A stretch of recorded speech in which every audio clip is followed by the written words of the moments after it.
జై శ్రీమన్నారాయణ. భరతుడికి ఇంకా కోపం తగ్గటం లేదు.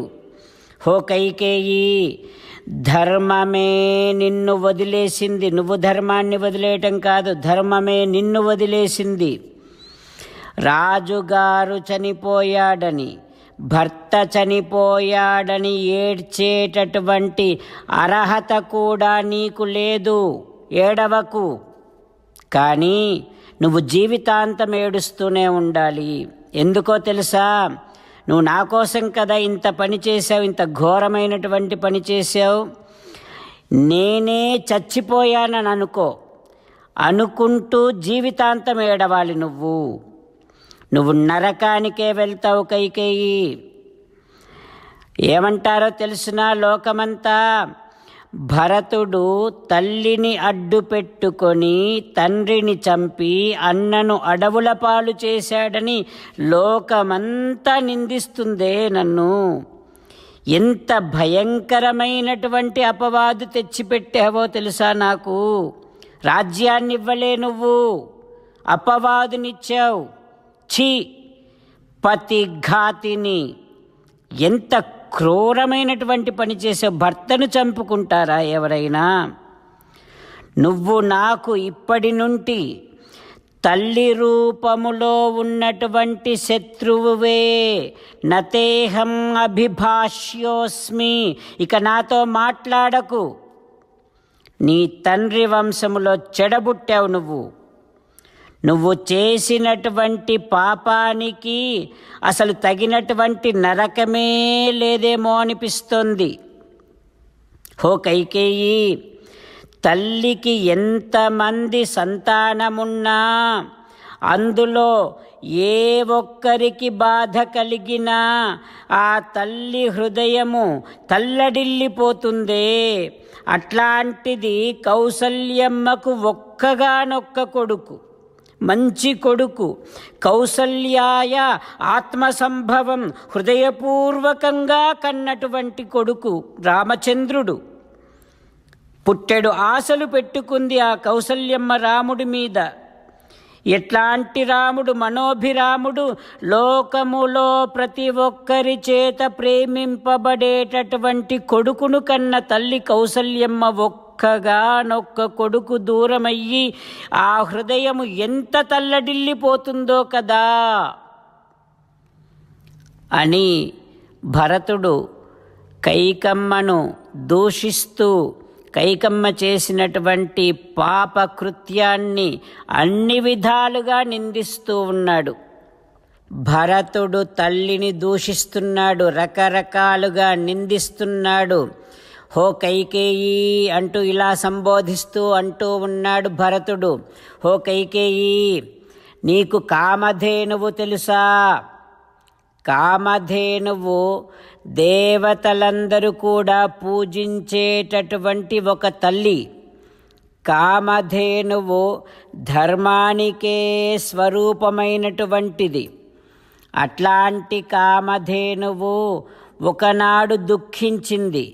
ఎందుకంటే కామధేనువు చూస్తూ ఉంటే ఈ భూమి మీద ఒక 2 ఎద్దులు నాగలి లాగి ఆహారము లేక అలసిపోయి మూర్ఛపడిపోతే ఆ ఎద్దులను చూసి కామధేనువు దుఃఖించింది.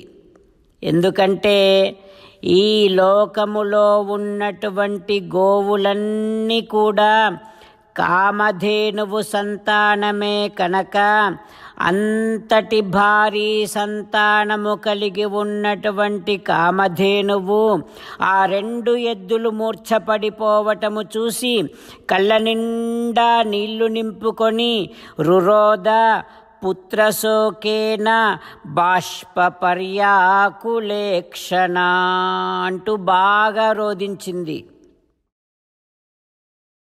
సీతారామచంద్రులను మనసారా ధ్యానము చేస్తూ పరమదయాళువు పరమశివుడు చెప్పిన పరమపావన రామనామాన్ని చెబుతూ మనము రామనామ గానము చేస్తూ ఉంటే అదిగో సీతారామచంద్రులు, పార్వతీ పరమేశ్వరులు, ఆంజనేయస్వామి, సకల దేవతలు, పితృదేవతలు, మహర్షులు, ఆచార్యులు, భాగవతోత్తములు అందరూ మనని చూసి ఆనందముతో అనుగ్రహిస్తున్నటువంటి దృశ్యాన్ని భావన చేస్తూ నోరారా రామనామగానము చేద్దాం.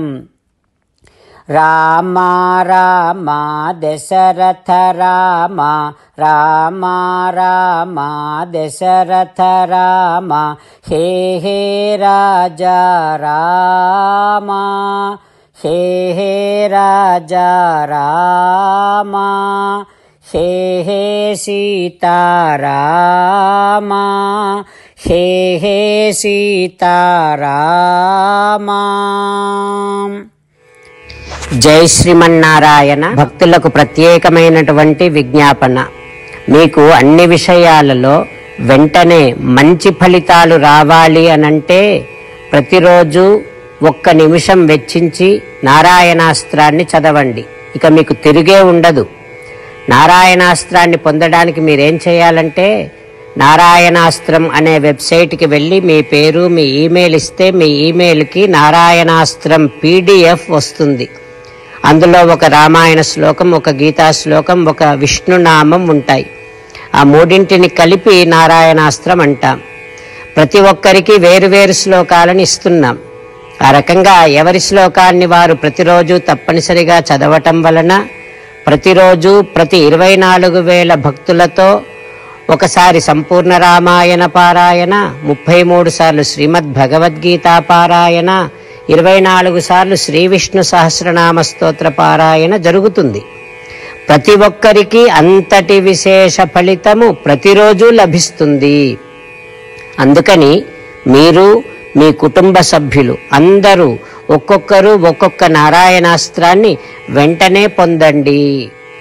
జై శ్రీమన్నారాయణ. శ్రీమద్ భగవద్గీత సారాంశముగా 18వ అధ్యాయములో 65 నుంచి 69 శ్లోకముల ద్వారా శ్రీకృష్ణ భగవానుడు మనందరినీ ఒక 8 పనులు చేయమని చెబుతూ పరమాత్మ ఈ రకంగా అంటూ ఉన్నాడు.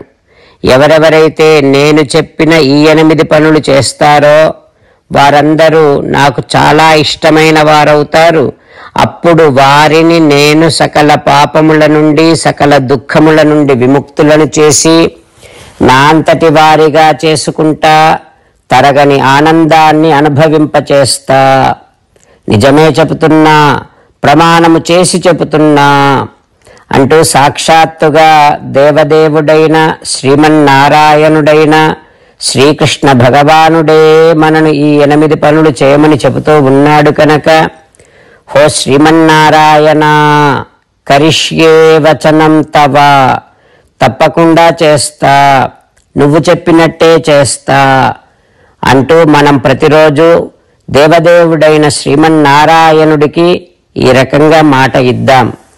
హో శ్రీమన్నారాయణ, నువ్వు చెప్పినట్టే నేను నిన్నే సంతతము ధ్యానము చేస్తూ ఉంటా. హో శ్రీమన్నారాయణ, నువ్వు చెప్పినట్టే నేను నీ భక్తుడిగానే ఉంటా. హో శ్రీమన్నారాయణ, నువ్వు చెయ్యమన్నట్టే నేను నా విధులను, కర్తవ్యాలను నీ సేవగా, నీ తృప్తి కోసమనే సక్రమంగా నిర్వర్తిస్తూ ఉంటా. హో శ్రీమన్నారాయణ, నువ్వు చెప్పినట్టే నేను నీవాడిని అనే మహావిశ్వాసాన్ని సంతతము కలిగి ఉంటూ నా హృదయములో నీకే నమస్కరిస్తూ ఉంటా.